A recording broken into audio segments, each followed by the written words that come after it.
Al-Iman TV, sarana penyubur keimanan. Assalamualaikum warahmatullahi wabarakatuh. Innal hamdalillah nahmaduhu wa nasta'inuhu wa nastaghfiruh wa na'udzu billahi min syururi anfusina wa min sayyiati a'malina. Man yahdihillahu fala mudilla lahu wa man yudlil fala hadiyalah. Wa asyhadu an la ilaha illallah wahdahu la syarika lah wa asyhadu anna Muhammadan 'abduhu wa rasuluh la nabiyya wa la rasula ba'dah. Allahumma salli wa sallim wa barik ala nabiyyina wa habibina Muhammadin wa ala alihi wa sahbihi ajma'in, amma ba'd. Ikhwatal iman rahimani wa rahimakumullah. Alhamdulillah berjumpa kembali dalam rangka mengkaji hadis-hadisnya Rasulullah sallallahu alaihi wasallam. Mudah-mudahan dengan memahami, membaca dan mempelajari hadis-hadis Rasulullah, kita termasuk pewaris Rasulullah sallallahu alaihi wasallam. Ikhwatal iman rahimani wa rahimakumullah. Seorang penyair Arab mengatakan, ahlul hadis humu ahlun nabi wa illam yashabu nafsahu anfasahu sahibu. Seorang ahli hadis, seorang yang mempelajari hadis-hadisnya Nabi, itu seperti keluarganya Nabi. Meskipun mereka tidak berteman dengan jasadnya Nabi, tetapi mereka berteman dengan setiap untaian kata yang terucap dari lisan Nabi sallallahu alaihi wasallam. Ikhwatal iman yang dirahmati oleh Allah, sebelumnya saya ucapkan terima kasih banyak kepada kru yang bertugas. Semoga antum semuanya sehat walafiat, dan juga para pemirsa Al-Iman TV, para pendengar Radio Suara Al-Iman, dan teman-teman Facebook saya. Mudah-mudahan panjenengan semuanya dalam keadaan sehat walafiat, senantiasa dalam lindungan Allah Subhanahu wa taala. Taib, kita lanjutkan kajian 40 hadis tentang tauhid yang kita ambil hadis-hadisnya dari kitab Al-Arba'in fi Huquq Rabbil Alamin yang dikarang oleh Syekh Anis bin Nasir Al-Mus'abi hafizahullah taala. Dan insyaallah pada pertemuan kali ini kita akan membahas Al-Hadis At-Tasi', hadis yang ke-9. Hadis yang ke-9 ini tema utamanya adalah az-zabh li ghairillah, menyembelih untuk selain Allah. Ini tema utamanya, ya, az-zabh li ghairillah, menyembelih untuk selain Allah atau menyembelih bukan untuk Allah. Kita baca dulu hadisnya. Qala al-muallif hafizahullah, al-hadis at-tasi' an Ali radhiyallahu anhu qala, dari Ali bin Abi Thalib radhiyallahu anhu. Qala Rasulullah sallallahu alaihi wasallam, Rasulullah sallallahu alaihi wasallam bersabda, la'anallahu man la'ana walidahu. Allah melaknat orang yang melaknat orang tuanya. Wa la'anallahu man dzabaha li ghairillah. Dan Allah melaknat orang yang menyembelih binatang, menyembelih hewan bukan untuk Allah. Menyembelih binatang dipersembahkan untuk selain Allah. Wa la'anallahu man awa muhditsan. Dan Allah melaknat orang yang melindungi pelaku kejahatan. Wa la'anallahu man ghayyara manaral ard. Dan Allah melaknat orang yang mengubah batas tanah. Orang yang mengubah tanda batas tanah. Rawahu Muslim, hadis riwayat Imam Muslim. Ikhwatal iman yang dirahmati oleh Allah Subhanahu wa taala. Jadi hadis ini diriwayatkan Ali bin Abi Thalib radhiyallahu anhu. Ali bin Abi Thalib adalah sepupu Rasulullah sallallahu alaihi wasallam. Beliau adalah putra Abu Thalib, sedangkan Abu Thalib adalah pamannya Rasulullah sallallahu alaihi wasallam. Nasabnya Ali bin Abi Thalib bertemu dengan nasab Nabi pada kakek yang bernama Abdul Muttalib, Muhammad bin Abdullah bin Abdul Muttalib, Ali bin Abi Thalib bin Abdul Muttalib. Sehingga Ali dengan Rasulullah ini sangat dekat sekali hubungannya. Di sisi lain, Ali ini sejak kecil dirawat Nabi, sejak kecil diasuh Nabi. Mengapa? Karena dulu Rasulullah waktu kecil diasuh oleh pamannya Abu Thalib. Kemudian ketika Rasulullah sudah berkeluarga, sudah mapan, Rasulullah ingin balas budi kepada pamannya, yaitu Abu Thalib. Dan Rasulullah berkata kepada pamannya, fima makna, bahwa minta agar Ali ini diizinkan untuk dirawat Nabi. Sehingga Ali ini sejak kecil diasuh, dirawat oleh Rasulullah Shallallahu Alaihi Wasallam. Dan Ali bin Abi Thalib radhiyallahu anhu juga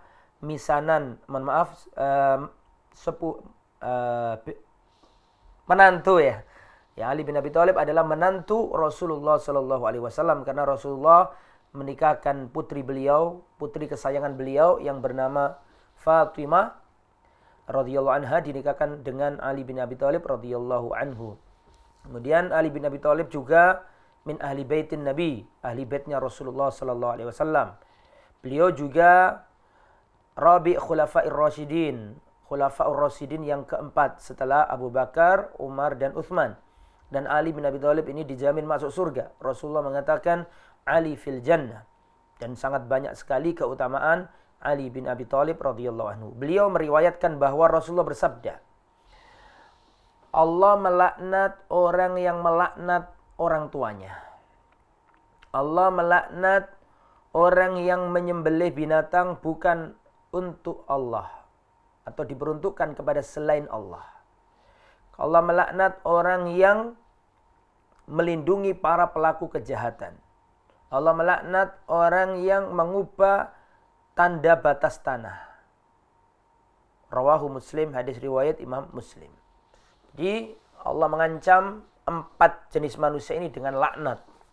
Apa sih artinya al-laknat itu? Laknat itu ib'ad anir rahmah. Dijauhkan dari rahmah. Jadi orang kalau dilaknat itu artinya orang itu dijauhkan dari rahmat Allah Subhanahu wa taala. Dan ada 4 orang ini. Sehingga ditarik kesimpulan ada beberapa pelajaran penting. Pelajaran yang pertama, larangan durhaka kepada orang tua. Ini pelajaran yang pertama dalam hadis yang ke-9 ini.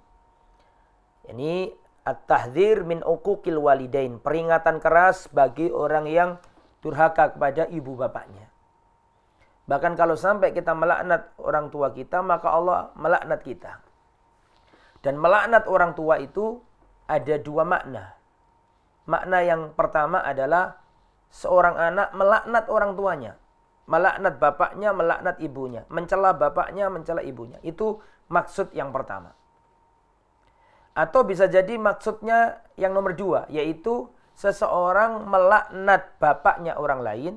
Seseorang melaknat ibunya orang lain. Kemudian orang lain itu membalas. Melaknat ibunya, melaknat bapaknya. Sehingga orang ini menjadi penyebab bapaknya dilaknat. Menjadi penyebab ibunya dilaknat karena dia sebelumnya melaknat ibu dan bapaknya orang lain. Lah ini pun terkategorikan orang yang melaknat orang tuanya sendiri karena dia menjadikan orang tuanya sasaran balas dendam orang lain yang dilaknat olehnya.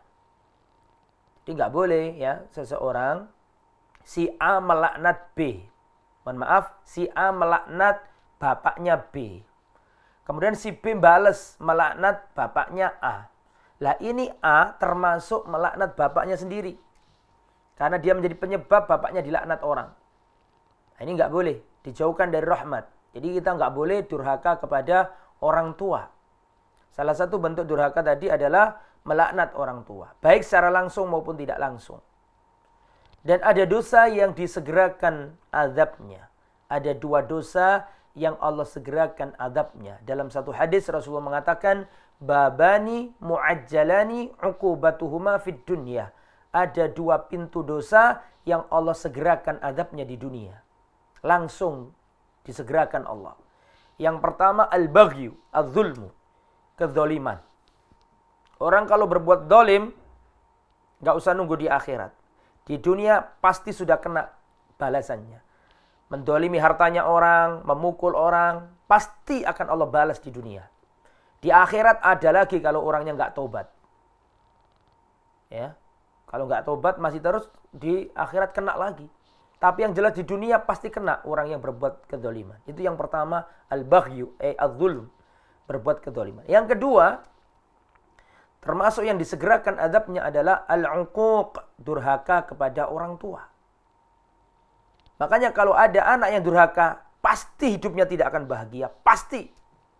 Tidak bisa ditawar itu. Kalau ada anak durhaka kepada orang tua, pasti hidupnya sengsara di dunia. Karena babani muajjalani uqubatuma fid dunya. Ada dua dosa yang Allah segerakan adabnya, kedzaliman dan durhaka kepada orang tua. Lah durhaka kepada orang tua itu pasti zalim. Jadi dia menggabungkan dua hal ini. Karena orang yang durhaka pada orang tua pasti dia berbuat zalim. Karena durhaka sendiri itu adalah kedzaliman. Ya, makanya kita jangan sampai melakukan hal ini. Dan kita harus berbakti kepada orang tua.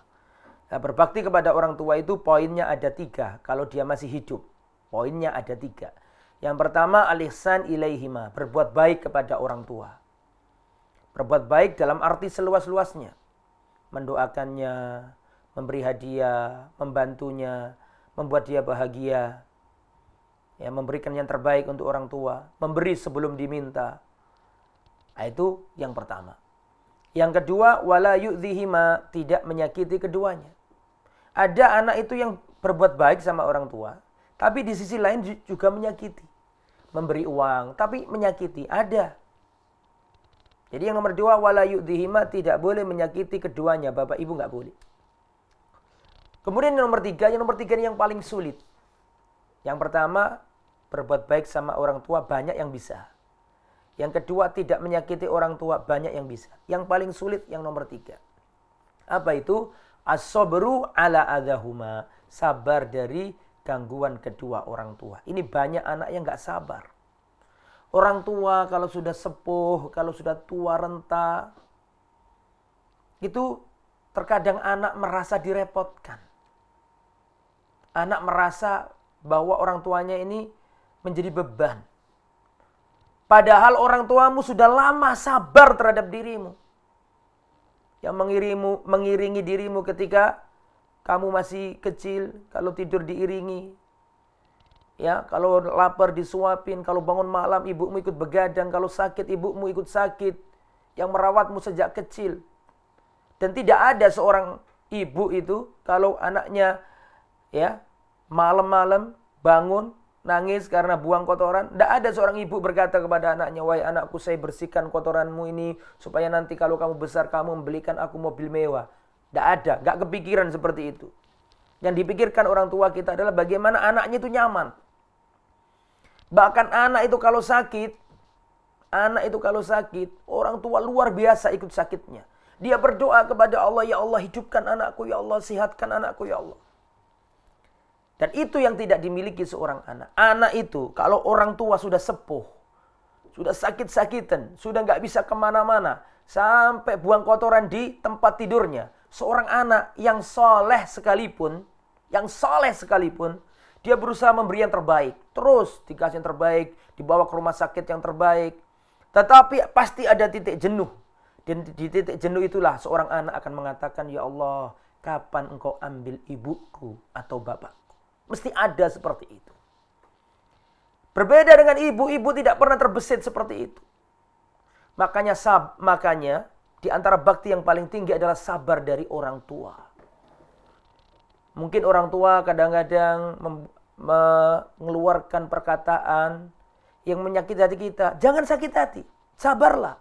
Karena sabarmu terhadap gangguan orang tuamu itu bagian dari bakti. Karena orang tuamu dulu itu sudah terbiasa sabar menghadapi dirimu. Sabarmu menghadapi ibumu belum ada apa-apanya dibandingkan sabarnya ibumu ketika direpotkan oleh dirimu. Maka wajib sabar. Orang tua kalau sudah sepuh, banyak kekurangan. Disitulah kamu diuji oleh Allah. Itulah pintu surgamu. Rasulullah SAW mengatakan, al-walid awsatu abwabil jannah. Orang tua adalah pintunya surga yang paling tengah. Artinya kita disuruh berbakti kepadanya. Al-walid awsatu abwabil jannah. Orang tua itu pintunya surga yang paling tengah. Artinya kita harus berbakti kepadanya. Makanya kalau masih punya ibu, punya ayah disayangi. Itu pintu surgamu. Jangan sampai kita ketika waktu terhenti ibumu wafat, sudah tiada guna lagi kamu menangisi kematiannya. Apa mumpung masih hidup, sayangi ibu kita. Dan tidak ada, ya, pegang ucapan saya, tidak ada anak yang berbakti kepada orang tua terus disengsarakan Allah, itu tidak ada. Ridallah fi ridal walidain wa sukhtullah fi sukhtil walidain. Ridhonya Allah ada pada ridhonya orang tua. Dan kemurkaan Allah ada pada kemurkaan orang tua. Maka barang siapa ya, yang membahagiakan orang tuanya, membuat orang tuanya ridho, Allah pasti akan meridhoinya, Allah akan pasti membahagianya. Tidak ada dalam kamus kehidupan orang yang berbakti kepada orang tuanya hidupnya disengsarakan Allah. Mungkin miskin iya, tetapi hidupnya bahagia. Mungkin gak punya uang banyak, tapi hidupnya tentram. Karena Allah meridhoi orang yang berbakti kepada orang tuanya. Para jamaah, terkadang kita ini, ya kalau kita semuanya sudah dewasa, pendidikannya panjenengan ada yang tinggi, ada yang sampai profesor, ada yang doktor, ada yang macam-macam. Sedangkan ibumu masih di desa, bahkan lulus SD tidak. Kadang-kadang seperti itu. Maka ketika kamu pulang, ibumu tanya ini, tanya itu. Kadang-kadang anak ini malas untuk balas ucapan orang tua. Bahkan, sudah lama jangan tanya-tanya terus mah.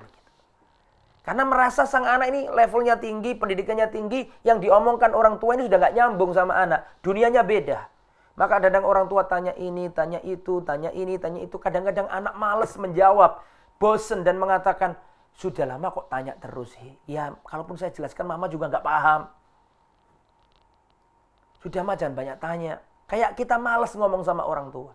Ingat, padahal dahulu, wallahi demi Allah, ibumu selalu meladeni kamu, selalu jawab ucapanmu. Ketika kamu kecil, kamu berkata, ma ini apa? Ma ini apa? Ini apa ma? Ini apa? Dijawab terus. Meskipun pertanyaanmu 25 kali. Dijawab sama ibumu. Saking senengnya ibumu kamu bisa bicara. Maka tidak boleh seorang anak, ketika dirinya sudah sukses, sudah tinggi, strata sosialnya, sudah tinggi pendidikannya, kemudian diajak bicara orang tua, terus jawab seperlunya, kelihatan malas, kelihatannya gak level. Jangan. Wallahi jangan sakiti hatimu, ibumu.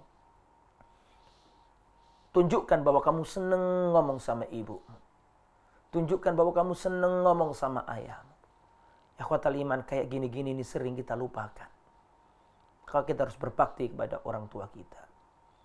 Tidak ada amalan yang paling cepat mengantarkan seorang hamba ke surga setelah tauhid melebihi bakti kepada orang tua. Dan tidak ada amalan yang paling cepat menjerumuskan anak Adam ke neraka setelah syirik melebihi durhaka kepada orang tua. Adalah kita selalu berusaha untuk menjadi anak yang berbakti kepada orang tuanya.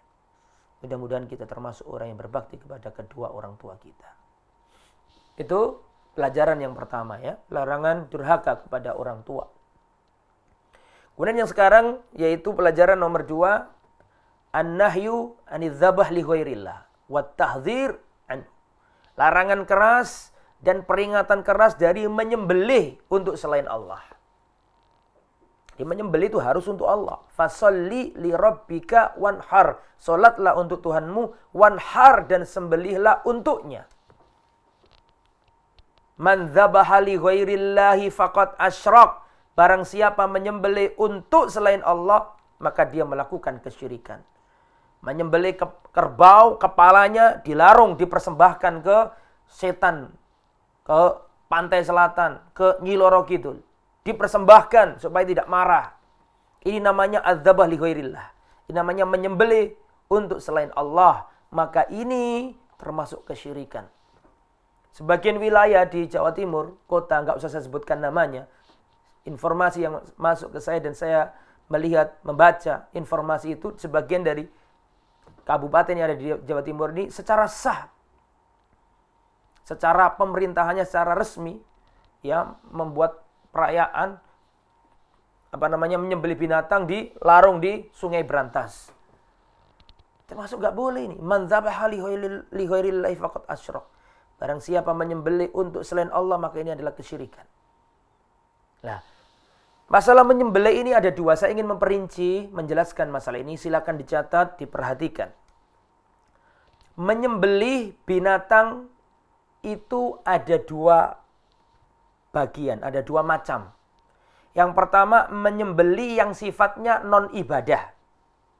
Menyembelih untuk makan, yang intinya menyembelih yang sifatnya non-ibadah.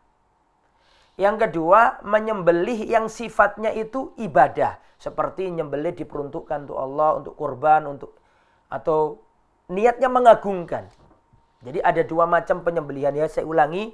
Penyembelihan yang pertama, penyembelihan yang non-ibadah. Yang kedua, penyembelihan yang sifatnya itu bernilai ibadah. Ini ada perinciannya. Kita mulai dari yang pertama. Penyembelihan yang sifatnya non-ibadah. Penyembelihan yang sifatnya non-ibadah ini terbagi menjadi 3. Perincian yang pertama. Jika dalam menyembelihnya itu, ini yang non-ibadah itu contohnya ya untuk makan, untuk membuat tasyakuran, ya, untuk dibuat warung, rawon misalnya. Ini non-ibadah, ya, nyembelih untuk dimakan gitu loh. Nah ini perinciannya ada 3. Yang pertama, kalau menyembelihnya nggak pakai nama Allah. Ya, kalau nyembelihnya nggak pakai nama Allah, maka ini haram, nggak boleh dimakan. Berdasarkan surat Al-An'am ayat 121. Wala ta'kulu mimma lam yudhkarismullah alaihi wa innahu lafisq. Ya, janganlah kamu memakan apa saja yang disembelih bukan untuk nama Allah. Atau janganlah kamu memakan hewan yang tidak disebutkan nama Allah ketika menyembelihnya. Karena itu adalah kefasikan.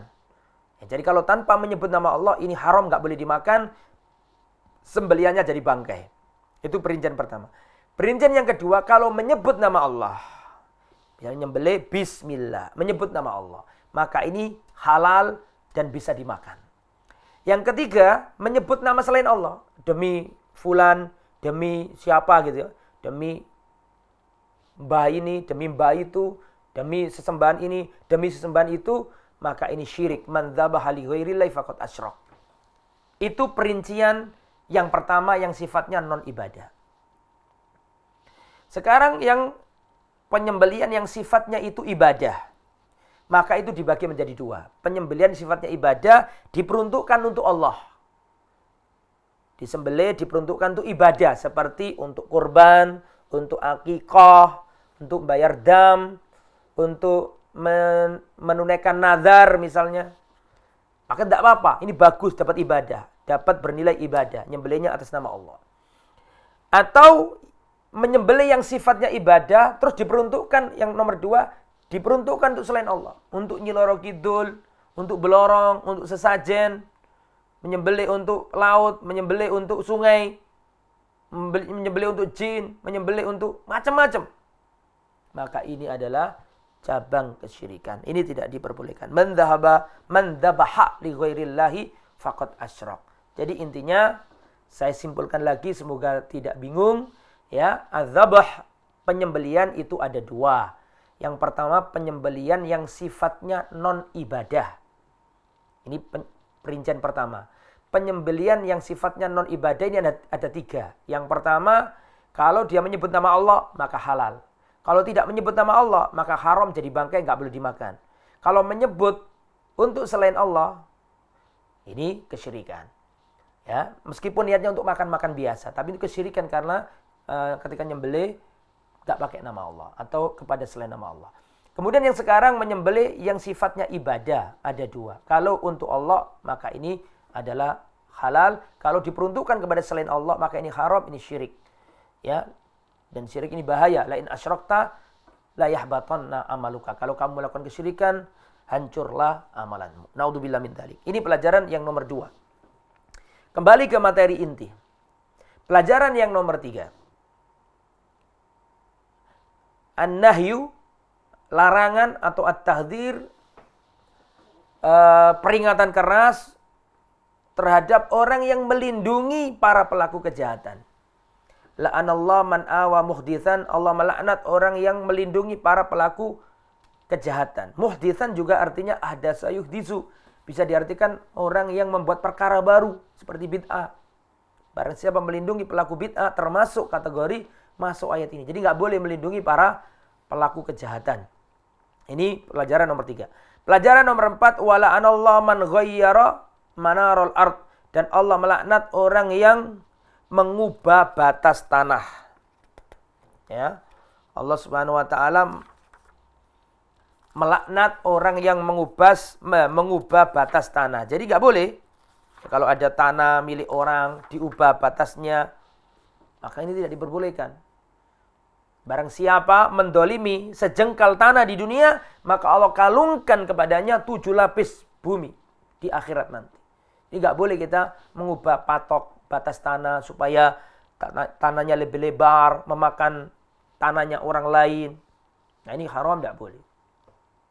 Nah, termasuk mengambil bagian jatah dari jalan ini, dimasukkan ke pekarangannya misalnya, pagar rumahnya dimajukan sehingga dia makan jalan raya. Ini dolim, tidak boleh. Berbahaya, jangan dilakukan itu. Itu ya, itu yang bisa disampaikan pada kesempatan yang baik ini. Jadi itu hadis yang ke-9 dari Ali bin Abi Thalib. Rasulullah SAW melaknat orang yang melaknat kedua orang tuanya. Allah juga melaknat orang yang menyembelih untuk selain Allah. Allah juga melaknat orang yang melindungi para pelaku kejahatan. Dan Allah melaknat orang yang mengubah patok atau batas tanah.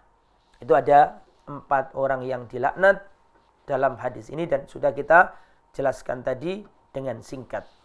Sampai di sini mudah-mudahan apa yang disampaikan bermanfaat. Subhanakallahumma bihamdika asyhadu an la ilaha illa anta astaghfiruka wa atubu ilaik.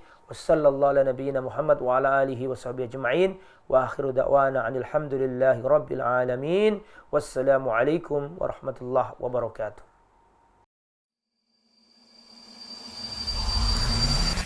Al-Iman TV, sarana penyubur keimanan.